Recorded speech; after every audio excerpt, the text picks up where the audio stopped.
দেখেন ইসলাম কি জিনিস। আজকে গরিবরা ইসলাম পছন্দ করে না, অথচ ইসলামের সমস্ত রাজনীতি গরিবদের জন্য, ইসলামের সমস্ত অর্থনীতি গরিবদের জন্য। বলেন তো জাকাত কাদের জন্য? ওসর কাদের জন্য? মানত কাদের জন্য? ফেতরা কাদের জন্য? ইসলামের গোটা অর্থনীতি গরিবদের জন্য, অথচ কপাল পোড়া গরিবরা ইসলামকে পছন্দ করে না। আমি আশ্চর্য হয়ে যাই। ইসলামের গোটা অর্থনীতি গরিবদের জন্য। আপনি কি জানেন ইসলাম হুকুমত আসলে আগামী 5-10 বছরের মধ্যে বাংলাদেশের সমস্ত গরিবরা দরিদ্র সীমার উপরে চলে যাবে? আমাদের বিশ্বাস হয় না। সমস্যাই এখানে, আমরা গরু ছাগল হয়ে গেছি, তার চেয়ে নিকৃষ্ট হয়ে গেছি। তা আবার কেমন? আমি অনেক সময় উদাহরণ দিই, একটা দেশি মোরগ 3 কেজি কিনতে 2000 টাকার প্রয়োজন, একটা ভালো খাসি কিনতে 50-1 লক্ষ টাকার প্রয়োজন। এই যে কালী পূজার সময় হিন্দুরা পাঁঠা বলি দেয়, একটা পাঁঠা ক্রয় করে 1 লক্ষ টাকায়। কোরবানির হাটে একটা গরু বিক্রি হয়, ষাঁড় বিক্রি হয় 10 লক্ষ টাকায়। অথচ আশরাফুল মাখলুকাত এই বনি আদমকে ক্রয় করা যায় মাত্র 500 টাকায়। গরুর চেয়েও খারাপ। একটা মোরগের দামে বিক্রি হয় না, একটা পাঁঠার দামে বিক্রি হয় না। গরু ছাগল কিনা যায়, জানোয়ার কিনা যায়, আসলে মানুষ কিনা যায় না। তুমি মানুষ না, তুমি জানোয়ার হয়ে গেছো। যদি বিক্রি হও, আমি অনুরোধ করবো কমপক্ষে একটা ষাঁড়ের দামে বিক্রি হও, একটা খাসির দামে বিক্রি হও, একটা মোরগের দামে বিক্রি হবে না। এত নিকৃষ্ট হয়ে গেছো। 500 টাকা দিলে আমাদেরকে ক্রয় করা যায়। তুমি মানুষ না, তুমি জানোয়ারের চেয়েও খারাপ। ইসলামের অর্থনীতি আসছে গরিবদের জন্য। আমার নবী গরিবও ছিলেন, আমার নবী এতিমও ছিলেন। যে জন্য আমার নবী গরিব, তার গোটা অর্থনীতি প্ল্যানটাই গরিবদের জন্য। আপনি কি দেখেন নাই ইসলাম ক্ষমতা যাওয়ার পরে ওমর ইবনে খাত্তাব রাদিয়াল্লাহু জমানায় জাকাতের টাকা নিয়ে রাস্তায় রাস্তায় ঘুরেছেন, কিন্তু জাকাত নিবে, গ্রহণ করবে এরকম কোনো মানুষ পাওয়া যায়নি। সব ধনী হয়ে গেছে, বিশ্বাস হয় না। এই পুঁজিবাদী অর্থনীতি ধনীকে ধনী বানায় আর গরিবকে গরিব বানায়। আজকে আপনি ব্যাংকে যাবেন 10 লক্ষ টাকা লোনের জন্য, ম্যানেজার বলবে মর্গেজ আছে, আপনি বলবেন মর্গেজ তো নেই, বলে আপনার জন্য টাকা নেই। টাকা কার জন্য? যারা আছে। ব্যাংক তাকে টাকা দেয়, গরিবকে ব্যাংক টাকা দেয়, ধনীকে ধনী বানায়। আপনি কি জানেন এই বাংলাদেশের যত নাগরিক, তাদের কাছে যেই পরিমাণের টাকা, মাত্র 20-25 ফ্যামিলির কাছে এই পরিমাণের টাকা। এই আপনাদের ব্রাহ্মণবাড়িয়া, বিবাড়িয়া এরিয়াও অনেক এমপি প্রার্থী এমন আছে যারা 1200 কোটি টাকা ঋণ। 1200 কোটি, কেউ 50,000 কোটি, কেউ 1 লক্ষ কোটি। শুধু কি তাই, এই বাংলাদেশ থেকে শুধু পাচার হয়ে গেছে 28 লক্ষ কোটি টাকা। অথচ গরিবরা বিশ্বাসই করতে পারেন ইসলাম আসলে আমার কি উপকার হবে।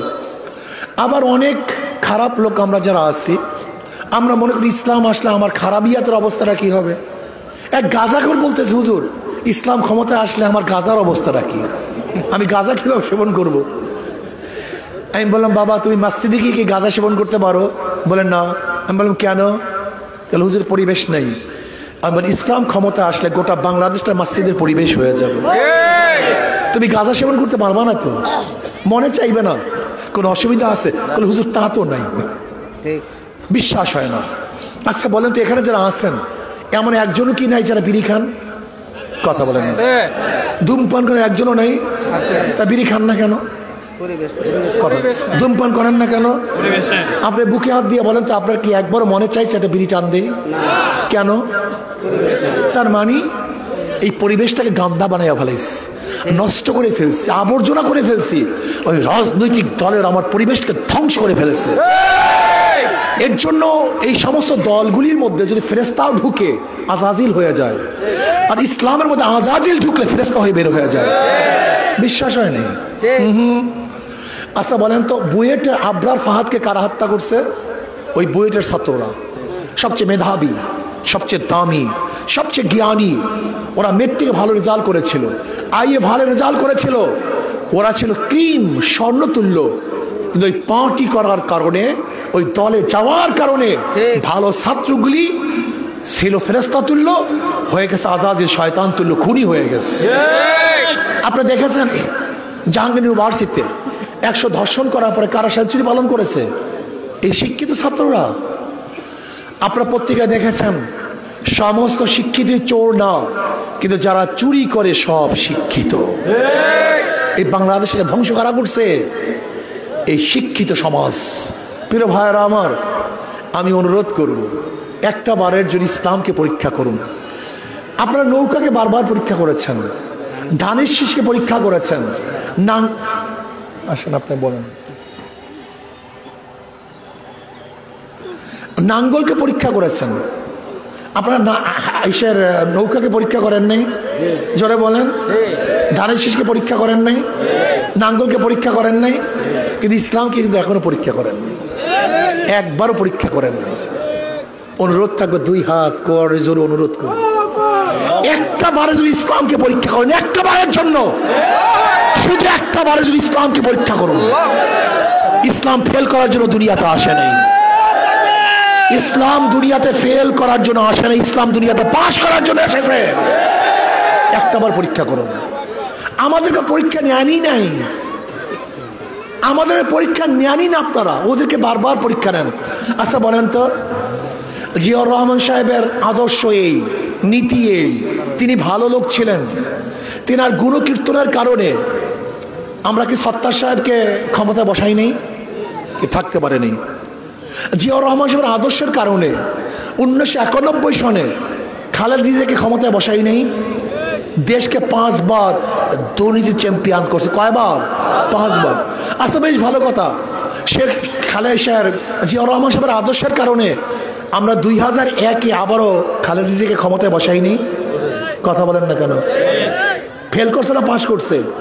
তা বারবার তো ফেল করতেছে, বারবার। সত্তার সাহেব ফেল করেছে, থাকতে পারেনি। খালেদা জিয়া ফেল করছে, 96-তে ক্ষমতা আসতে পারে নাই। 2001-এ আবারও খালেদাকে বসাইয়াছিলেন, কিন্তু টিকতে পারে নাই। 2 বছর, আবার 2.5 বছর মাইনুদ্দিন ফখরুদ্দিন চলে আসছে, আবার সেই ফ্যাসিস্ট হাজিরাকে নিয়ে এসছি।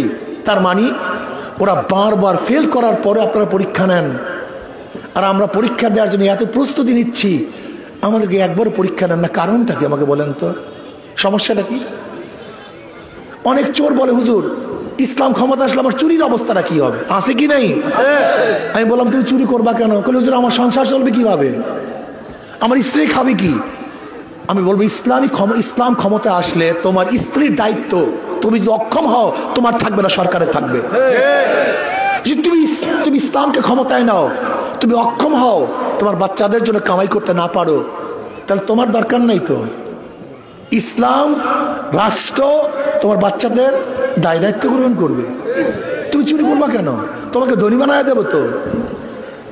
তুমি ভালো মানুষ, তুমি চোর, তোমার জ্ঞান আছে, তোমার মেধা আছে, মেধা ছাড়া চুরি করা যায় না। কি কথা বলেন না কেন? মেধা ছাড়া, ও কাজটা মেধাকে লাগাইতে চুরির কাজে, আর আমি ওর মেধাকে লাগাবো দেশের উন্নয়নের কাজে। এইটা আমাদের কাজ, এইটা আমাদের কাজ। আমরা যে সমস্ত গরিব ছাত্ররা মেধাবী, পড়াশোনা করতে পারো না, অর্থের অভাবে উচ্চ ডিগ্রি লাভ করতে পারো না, তোমার কোনো টেনশন নাই। ইসলাম ক্ষমতা আসলে তোমার মেধাকে সরকার গুরুত্ব দিয়ে উচ্চ শিক্ষা শিক্ষিত তোমাকে করাবার ব্যবস্থা সরকার করবে, এটা সরকারের কাজ। আর আমরা কি করি? চুরি, ডাকাতি, অপহরণ, ধর্ষণ, জুলুম, অত্যাচার, অবিচার, এসব দায়িত্ব জনগণের। আসুন না একটা বার, শুধু একটা বার আমরা ইসলামকে পরীক্ষা করি। কি রাজি আছেন ইনশাআল্লাহ? দেখেন ওদের সব জায়গায় ধোকা, সব জায়গায় ধোকা। কেমন ধোকা? যারা নৌকা মাকে নির্বাচন করে নিজের নৌকা চালাতে পারে না। কি পারে নাকি? যারা ধানের শেষে নির্বাচন করে নিজেরা ধান কাটতে পারে না। যারা নাঙ্গলে নির্বাচন করে নিজেরা নাঙ্গল বইতে, যারা কুঠারে নির্বাচন করে নিজেরা কাঠ কাটতে পারে না। নৌকা চালায় গরিবরা, ধান কাটে গরিবরা, নাঙ্গল চালায় সব প্রতীক গরিবদের, কিন্তু যারা নির্বাচন করে একজনও গরিব না। সব জায়গায় ধোকামি, কিন্তু হাত পা কেমন একটা প্রতীক। যে নির্বাচন করে সেও চালাতে পারে, যারা সমর্থন করে তারাও চালাতে পারে, পুরুষরাও চালাতে পারে, মহিলারাও চালাতে পারে। শোনেন শোনেন শোনেন শোনেন না ভাই, হাত পাকা প্রয়োজন ধনীদের, হাত পাকা প্রয়োজন গরিবদের, হাত পাকা প্রয়োজন মুসলমানদের, হাত পাকা প্রয়োজন হিন্দু বৌদ্ধ খ্রিস্টানদের। হাত পাকা মুসলমানকেও শান্তি দেয়, হিন্দুকেও শান্তি দেয়। শুধু কি তাই, কোনো মার্কা ঘুমের সময় কলিজার উপরে থাকে না, শুধু একটা মার্কা ঘুমের সময় কলিজার উপরে থাকে, সেই মার্কাটা কোন মার্কা? কি সবাইকে শান্তি দেয় কি দেয় না ভাই? সবাইকে শান্তি দেয়। সবাই মার্কা, সর্বজনীন মার্কা হাত পাখা। আসলে ইনশাআল্লাহ আমরা সবাই সম্মিলিতভাবে, আমাদের এই ভাইস চেয়ারম্যান সাহেব আছেন, মেহেদী সাহেব, আমাদের এখানে আরো অনেকে আছেন। আমি ইনশাআল্লাহ অনুরোধ করব অধ্যাপক মাহবুব সাহেব, আপনার এই এরিয়াতে অধ্যাপক মাহবুব সাহেব নির্বাচন করবেন। আমার যুবক বাবার আসে না ইনশাআল্লাহ, মুরব্বী বাবার আসে না ইনশাআল্লাহ। নারায়ে তাকবীর, নারায়ে তাকবীর। আল্লাহ কবুল করেন। আমাদের দেখাইতেছে একজন, আমাদের বিবারিয়া 2 থেকে মাওলানা আমাদের নাসিরউদ্দিন আন্তর্জাতিক বারবার আমাদের দেশকে গৌরবান্বিত করছেন হযরত নাসির সাহেব ইনশাআল্লাহ। আমাদের বাঞ্চারুম থেকে গাজী মোহাম্মদ আলী সাহেব ইনশাআল্লাহ বাঞ্চারুম থেকে, আমাদের ব্রাহ্মণবাড়িয়া সদর থেকে মাওলানা মোহাম্মদ নিয়াজুল করিম সাহেব, আমাদের কসবা আখাউড়ার থেকে মাওলানা জসিমউদ্দিন সাহেব ইনশাআল্লাহ নির্বাচন করবেন। এখানে অনেকেই আছেন, সবাই সবার জন্য দোয়া করবেন। আমার জন্য দোয়া চাই, আল্লাহ আমাদের সবাইকে কবুল করে নেন। আজকে থেকে ঘরে ঘরে হাত পাকা দুর্গ করব, মাত্র কয়েকটা মাস চেষ্টা করব, খাতনা করব। আল্লাহ আমাদের সবাইকে ইসলামকে একত্রিত হয়ে কাজ করার তৌফিক দান করেন। আশা করি আগামী নির্বাচনে একটা বাক্স ইসলামের পক্ষে আমরা সবাই থাকবো ইনশাআল্লাহ। আল্লাহুম্মা আমিন। রব্বানা যালামনা আনফুসানা ওয়া ইল্লাম তাগফির লানা ওয়া তারহামনা লানাকুনান্না মিনাল খাসিরিন। আল্লাহ আপনি ইসলামী হুকুমত কায়েম করে দেন, ইসলাম হুকুমত